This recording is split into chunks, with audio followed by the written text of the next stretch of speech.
interesting fireside chat. I'm very much looking forward to it. Yep. Thank you. Thank you, everybody. So with that, next up, we are going to discuss the topic of governance and ethic. One of the hottest topic actually around this current AI hype, as we heard multiple times during yesterday's session.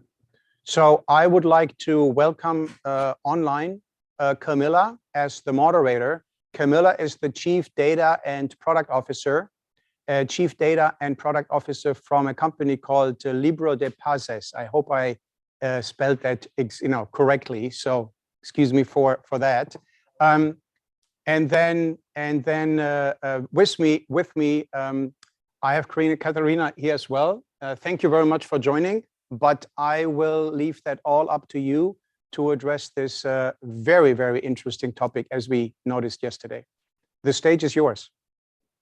Thank you very much, Thomas. Good morning, good night. I am here in France, in Europe, or good afternoon if you're there. I'm very excited to be here with these amazing professionals of the AI industry. I'm going to introduce you in some minutes.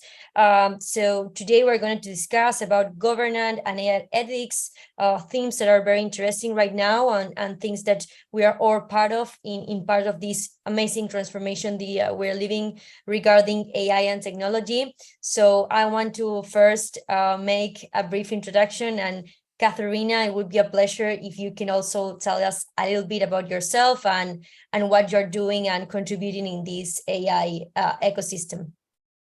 Of course. Thank you so much for having me. And so my name is Katharina Koerner, and I'm currently focusing on AI governance in sense of organizational governance, as well as regulatory governance, privacy enhancing technologies, and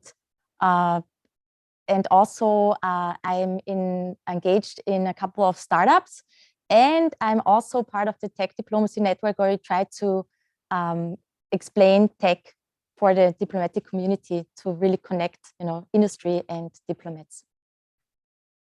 Thank you very much, Katharina. And Fabio, your turn, if you want to introduce a little bit about yourself. Of course, thanks, Camila. I'm a professor of artificial intelligence at Brookes University, which is the second university of Oxford. And also I'm going to be the inaugural director of our own AI Institute and liaison with the two university network in AI here in the UK. And more about technologies, so I see myself as a researcher. So I like to work on topics like modeling uncertainty in AI, or how to provide machines with theory in mind, predicting the future for applications like autonomous driving and so on. But I'm also a member of the board of our Ethical AI Institute, so I'm very much interested in big themes of concern regulations in AI and what you should or should not do when you deploy large-scale models into the wild. Amazing. And Ian, last but not least, if you want to introduce yourself. Thanks, Camila. I'm Ian Eisenberg. I lead the AI governance research team at Credo AI. Credo AI is an AI governance startup, and our focus ranges from AI ethics and responsible AI, like we're talking about here, to governance, risk, and compliance relating to emerging standards and regulations. The kinds of things that I'm interested in are the emerging kind of risks and opportunities of very powerful AI systems down to kind of more traditional ML systems applied to societally impactful use cases like hiring and healthcare. Part of my work is to engage with standard setting bodies or regulatory agencies like the ones responsible for the emerging EU AI Act, or in the United States, NIST AI risk management framework. And these are ways to try to articulate the principles and standards that can apply so that we create AI in as beneficial a way as possible.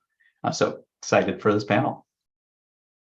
Amazing. So we are going to start with the first question, and please feel free to put your point of view so we can make an interesting debate for the audience. So first, Katharina, I'm going to start with you, and I want to know what it's for you, this term that we are talking a lot, and I think we all have like perhaps different perspectives regarding responsible AI, and how would you differentiate from standard AI practice, and if it's responsible AI consider a legal obligation or simple a best practice? What do you think about that?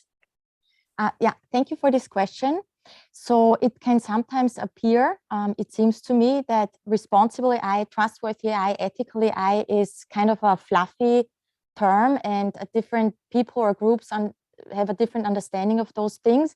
And I totally see that also with ethical AI, that some people see it as separate or going beyond responsible AI, which also makes sense. For me personally, and also in my research, responsible AI, trustworthy AI, ethical AI, I use it in this very same way. So it's three terms for the same thing for me personally. And we have so many international soft law approaches already for those good governance principles, which include privacy, security, accountability, explainability, non-bias, human in the loop, and those principles. So all of those international good governance principles, for example, published by the UNESCO or by the OECD, or some years ago also by the high-level expert group of the European Commission. So those principles emerged a couple of years back already, but now we also see that beyond those good governance guidelines, which are not legally binding, we also see that those principles, we can find them in existing laws already. And of course, they're also reflected in laws coming up on the horizon, for example, in the EU AI Act. But if we look at, especially about in privacy regulation, we have the same principles already covered by those privacy regulations, for example, the GDPR, when it comes to the processing of personal data by AI systems. So the GDPR also has a requirement to have transparency, non-bias, accountability. So I think that those principles that we are talking about, that there's a common understanding globally what those responsible AI principles are, and there are soft law approaches and current laws that already tackle them and cover them, and of course an upcoming regulation, which is also oriented towards ensuring that those best practice principles are really deployed already from the design stage on and all through the AI lifecycle. Amazing. So Ian, there's something you want to add for the amazing answer that we have received from Katharina, and any perspective from your point of view? Sure. I mean, I love Katharina's points that responsible AI in some ways kind of covers, it's a quite a holistic term. And the things that I just want to, I guess, add is responsible development of AI systems and their deployment is a culture of practice that is supported by a huge range of innovations that are happening right now. As you mentioned, there's kind of broad agreement on principles, but we're in the movement from principles to practice now. How can we move those principles to a framework of accountability and kind of standards that can provide guidance, potentially even regulations that can provide kind of enforcement opportunities? But these are still at a very high level. In the end, for AI, these responsible practices have to manifest in the actual systems that we're creating, the code. Like AI is an automated infrastructure. It is us seeding very important decisions to AI systems. That's the reason why we're pursuing them. And so to maintain kind of responsible development is to recognize that there are a huge range of decisions that we as human organizations make on a day-to-day basis that we need to encode into our AI systems. And when responsible AI was first, like that term kind of came of age, a lot of the time we were thinking about things like building fairer systems, making sure that our systems are robust to adversarial attack, that they are performant, a lot of things that are pretty natural. This has evolved over time, especially with the kind of generative AI explosion, as people recognize that AI is of potentially very large, will have very large magnitude effects in society and on organizations. And so this is where another term, AI safety, comes into the mix, where people are trying to think about how can we actually develop the evaluations and the safety harness that we can put around our AI systems that don't actually exist yet. So responsible AI is a kind of a culture, it's a practice, and is supported by tools and technologies, some of which have not been developed yet. And that's one of the goals of, for instance, regulators to plant a flag and kind of push forward responsible AI innovation moving forward so that we can have the systems that are as beneficial as possible. Amazing. And Fabio, we would love also to have your point of view about this topic. Yeah, I'd like to build on what Katharina here just said. My question is there really a broad agreement already on all points for discussion? Because I'm not so sure about that. I mean, if you look at the EU AI Act that you both mentioned, there seem to be still gaps. I mean, in my perspective, from my perspective, EU is the most advanced regulatory body right now, and when it comes to regulation of AI, at least so it seems. But there are still gaps even in the EU AI Act. For instance, there's a lot of emphasis on model use, but not so much on like dataset construction and training methods for these models, for instance. This has been noted by Stanford University Human Center Artificial Intelligence Center recently. And also there is nothing, I mean, not much when it comes to transparency, so model access, allowing researchers to assess and evaluate these tools. So I think the desirable criteria for fair or ethical AI are still in evolution, and I'm not sure we reach a final stable state of agreement on all these points. And I would add to these 2 points, I would add impact assessment, because I think we have recently seen pretty glaring counterexample that show that proper impact assessment is not necessarily followed before the deployment of large-scale models. So I do feel, I mean, there is still a discussion ongoing on all these points, and the big problem is, from my point of view, that different regions of the world have also different viewpoints on what kind of stance to take. And this might delay the uniform, coherent introduction of at least guidelines for responsible AI that everybody can agree to in the future. No, perfect. And this goes perfectly to the second question, and I will continue with you, Fabio, to understand a little bit more. And I think you mentioned it a little bit, but if you want to go deeper, so do you think the current state of regulations it's satisfactory? We could say that, or what do you think about that? What things we need to take care of? We need to develop. What do you see is going to be coming like in the next year or in the next 5 years? And I know it's a little bit difficult how we are right now, but trying to give and share with the audience what we are seeing right now and how also things are going to be changing also in the near future. Yeah, absolutely. We were discussing this with Ian in a backstage recently, actually. And I mean, right now we are sort of in a Wild West. I mean, things have happened in the past 2 years, which arguably shouldn't have happened in presence of proper regulation. So,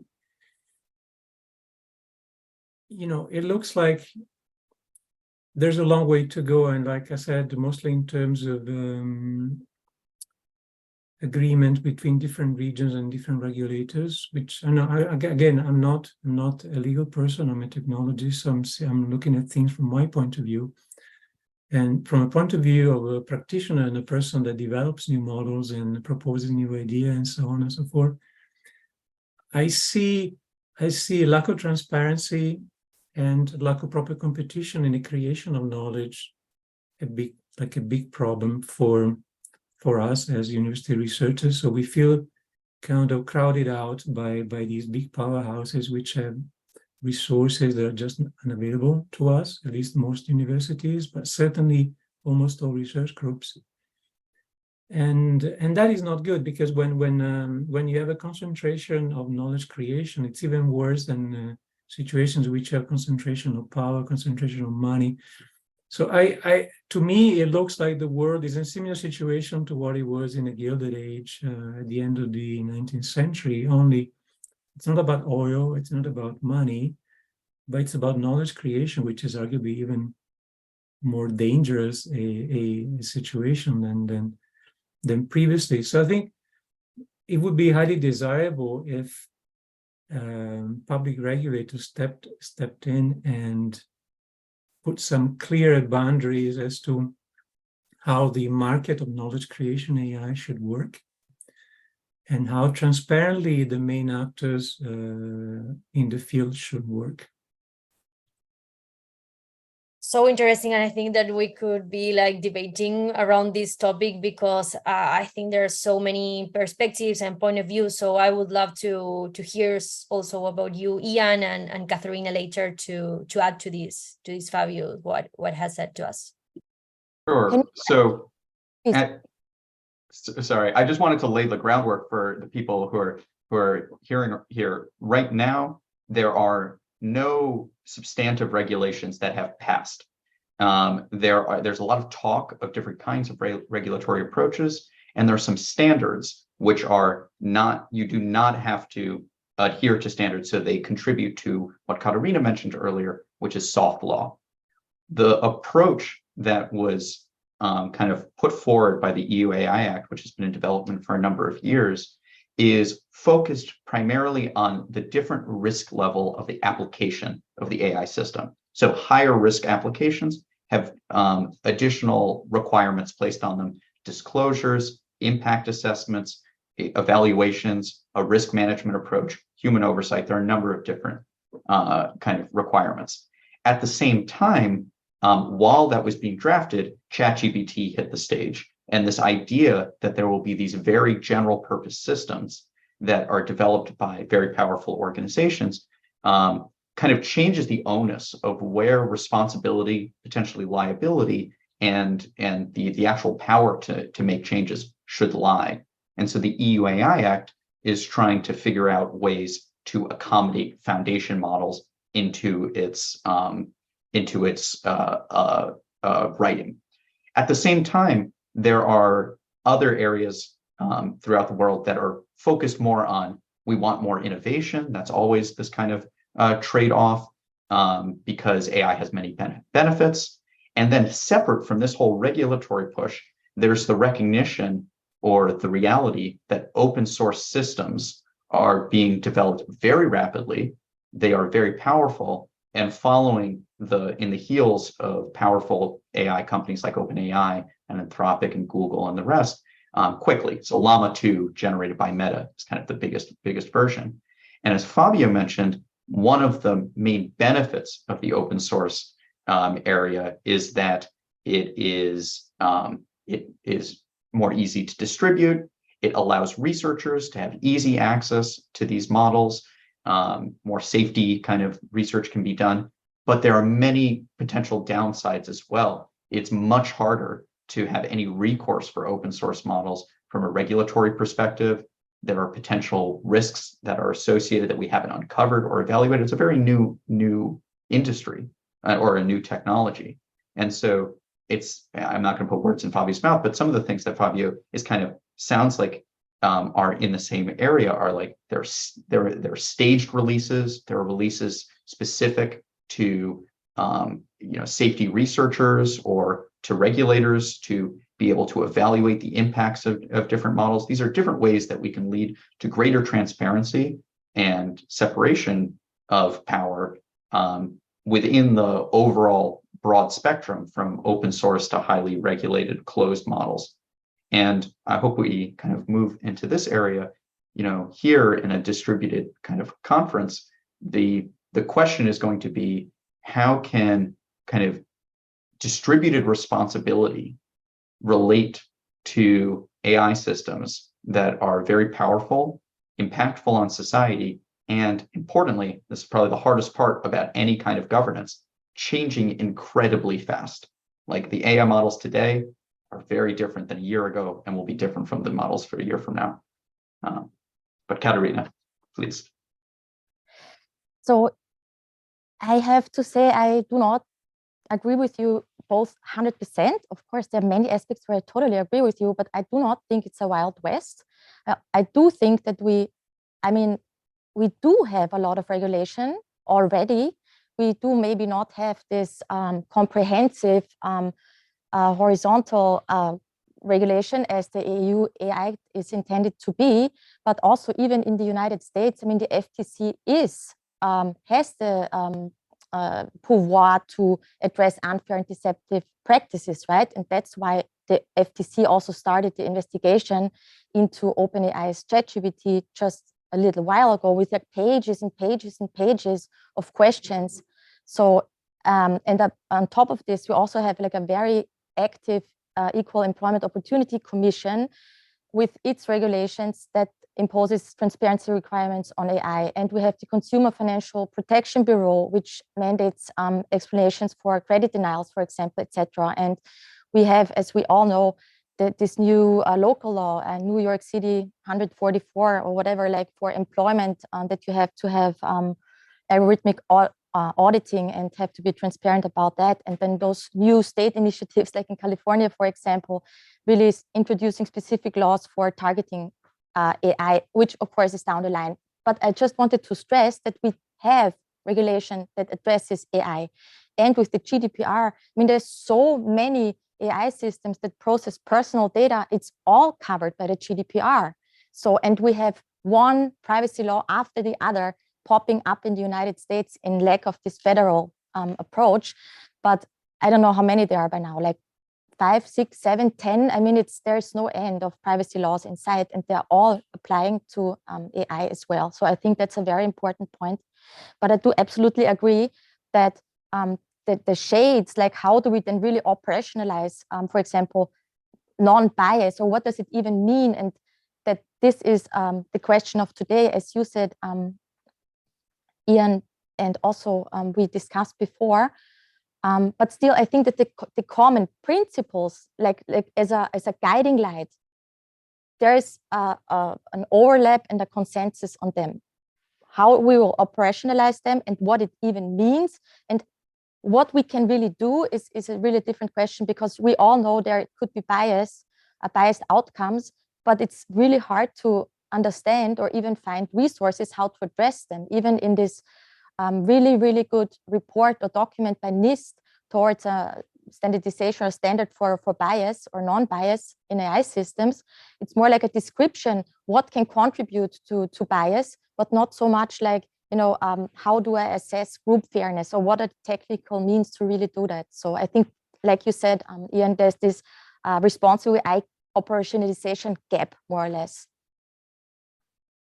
May I just quickly respond to that? Because, yeah, I mean, you mentioned that there, and I agree, there's a lot of regulation or prospective regulation on privacy, and there's a lot of attention on bias. But I do feel there's some other aspects, like the ones that I mentioned, are not quite covered. And the proof is in the pudding, because, I mean, if these regulations had been effective, certain things that happened in the past year, they wouldn't have happened at all. So maybe it will be in a better position in a year or two, I don't know. Certainly current regulation wasn't enough to prevent the release of very powerful models into the wild without, in my assessment, proper impact assessment, because nobody knew what the effect of releasing ChatGPT would be at this scale. So we are just part of this giant social experiment in which these foundation models are just released into the wild, and then we'll see what happens. From my point of view, this is not a satisfactory situation. You are more into the process of how regulation is produced, and I appreciate that. I would just like that to happen just a little bit faster, because, you know, a lot of things can still go wrong while regulators agree on policy or implement policy through laws. Like I don't think we are in the satisfactory situation at all right now. And like I said, the proof is in the pudding. So we are talking about this because there was a shock that was generated by these releases, And now it feels like regulators are reacting to what happened rather than being able to preempt unwanted developments. That's at least what I feel, and some of my colleagues feel as well. No, and I think that what is happening today in our panel, it reflects like quite how we are all like feeling and seeing and all the perspectives around these two topics about governance and ethics that I think so many things had happened in the last year regarding this technology specifically. So to start like finishing a little bit with the panel and leaving some conclusions and also ideas to all our audience today, I would love to have each of one of you. I know you have been showing your point of view and how you're feeling, but to give a message or a sentence to the audience, I would love to say and know what are like the most important things that we can do to ensure, no, of course, that AI it's going to be used responsible and in an ethical way. If there's anything you see from your perspective, or also an advice or a place or something to give to our audience regarding like these two topics that I think it's like give us a lot of things to discuss, and also to I think we can have like all the day debating regarding these two amazing topics.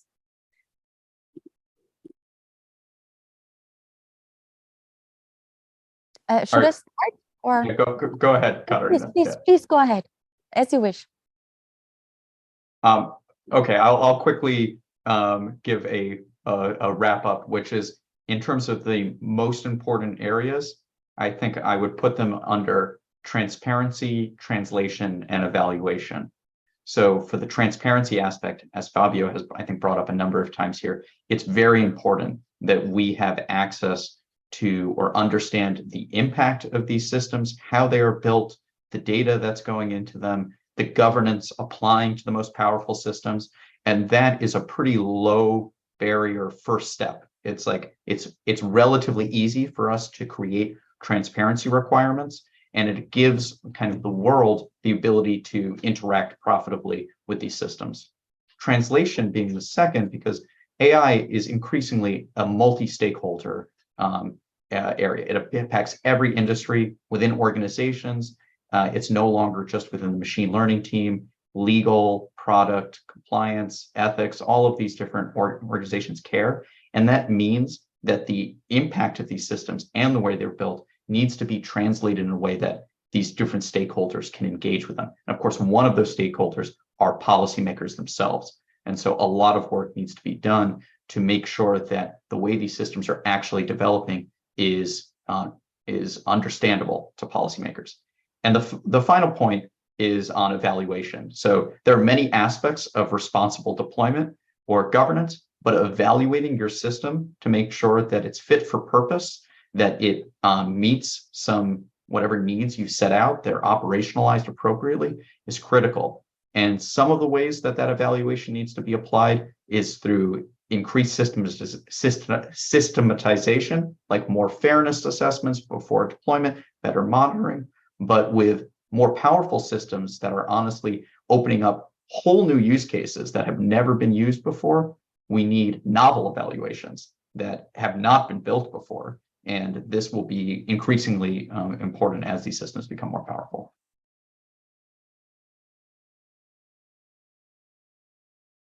Amazing. Katharina, you want to give us your point of view?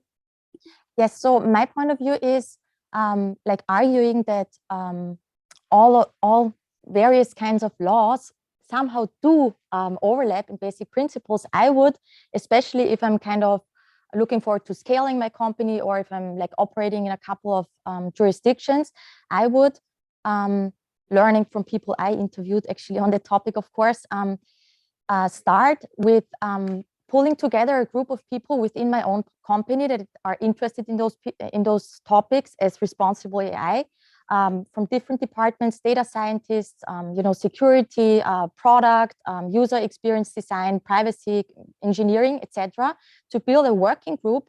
Or if it's a bigger company, of course, then it would be an ethics board, and really think through specific, like which values do we want to set for a responsible AI high-level policy, and what terms do we define as important for us, and what do those terms mean for us? So for example, transparency, we used it a couple of times in this session, and it can mean different things to different people, the same as with privacy even. I mean, privacy in differential privacy is something else as privacy for a privacy legal person. So start with some high-level policy overview of responsible AI principles defined for your company with a group of people, and then maybe start with also one AI use case or machine learning use case, and think through in that group what those principles would mean in this pipeline. Also, of course, assess what AI systems or machine learning systems you even use in your company, and start with an inventory. So I think those are some first steps that you can really take. And if you're more like an entrepreneur, I found it super interesting to recently read that, of course, there are a couple of, or many startups actually addressing AI governance on a horizontal level, but also there's the chance now to develop new products that from the very onset on have like responsibility in mind, or are ethical by design. And you have a vertical product, for example, for lending, and you build it in a way that you really take care of transparency. So I think that's also could be interesting for people who want to build startups in the space. Amazing. And Fabio, your turn to give us your conclusions. I love what Katharina just said, because I'm also working on a couple of approaches to produce intrinsically aligned models that don't need to be validated a posteriori. So you can actually think of new ways of designing a learning model so that they're intrinsically fair, intrinsically explainable, intrinsically aligned. But more in general, I'm a big believer in democratization. So fairness is it's not just about fairness of individual models. Fairness is a problem that affects AI as a field. So as a field that is about creating knowledge, AI has a problem with fairness right now.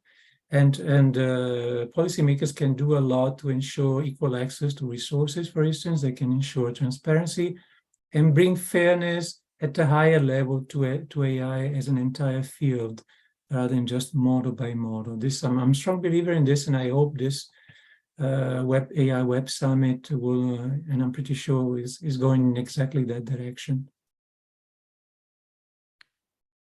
Amazing, perfect. So we have talked about and debate about these very hot topics right now this year of AI. So I think it would be great if we have also questions for the audience to answer, because I think there are going to be a lot of questions right there. So if there's any question you want to do and to give to our amazing panelists today, please feel free to give us questions. So yes, we do have many questions, but maybe we have time for one. It is, what are the key ethical considerations and challenges that arise when implementing blockchain technology and Web3 principles in decentralized systems? And how can governance frameworks address them effectively? Wow, very complex and complete question. I don't know if Ian, Fabio, or Katharina have an answer. You want to give us, each of you, the perspective? Sure, I'll try it. Sorry. Oh, no, every time Ivan, no, Yeah, please, no, Katharina. me, No, no, please.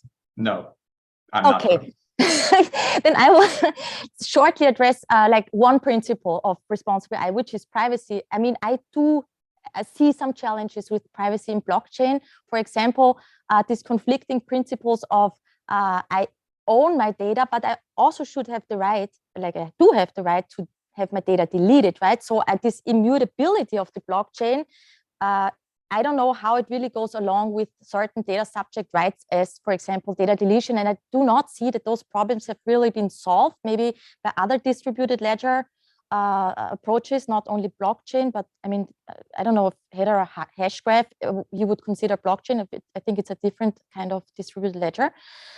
So I think there are privacy problems that I do not see yet solved.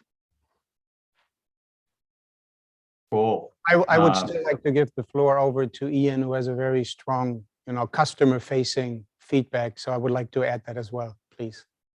Sure. I'll just say that the goals of governance are different than the mechanisms of governance. So the goals here are still to make sure that, in Katharina's point, that you have a privacy preserving system that respects the data of the users. If you have AI systems, you have goals that you need to make sure as an organization that they maintain. I think there are two areas where AI is kind of interacting with these decentralized systems. One, as you need that decentralized system to have the governance mechanisms to be able to deal with these kind of complexities when they're moving forward. And AI is potentially able to help there. AI-enabled decentralized organizations is one way where you can deal with the kind of transparency and translation issues we kind of talked about before that are critical to allow many stakeholders to interact together. In kind of traditional organizations, those stakeholders come from various different backgrounds, but they're only like 3 to 10 of them, maybe the general public being another one. When you have a larger number of people, you have a harder time to both make sure everyone's on the same page, that their perspectives are brought together, and that they're collated into specific actions that you can take on a kind of accountability chain that determines whether this AI system is deployed or not. Because in the end, you do need a responsibility kind of owner within your organization, whether it's decentralized or not. Perfect. So thank you, Katharina. Thank you, Fabio. Thank you, Ian, for sharing with all the audience all your ideas, what you're doing, and how it's going to be the next year regarding AI governance and ethics. So I leave you, Thomas, with the next panel regarding Web3. And I want to thank you very much, all of you, of course, who have participated in the summit. Camila, thank you very much for hosting. And I would like to invite everybody, keep an eye on WowDAO. Keep an eye on any upcoming conferences, summits, workshops that we are going to put in place, because we need these kind of conversations, these kind of different viewpoints to make sure that within the DAO community, the right projects will be developed, and the teams who are hopefully getting interesting ideas and feedback from these kind of conversations will actually thrive within the framework of the DAO. So with that, again, thank you very much.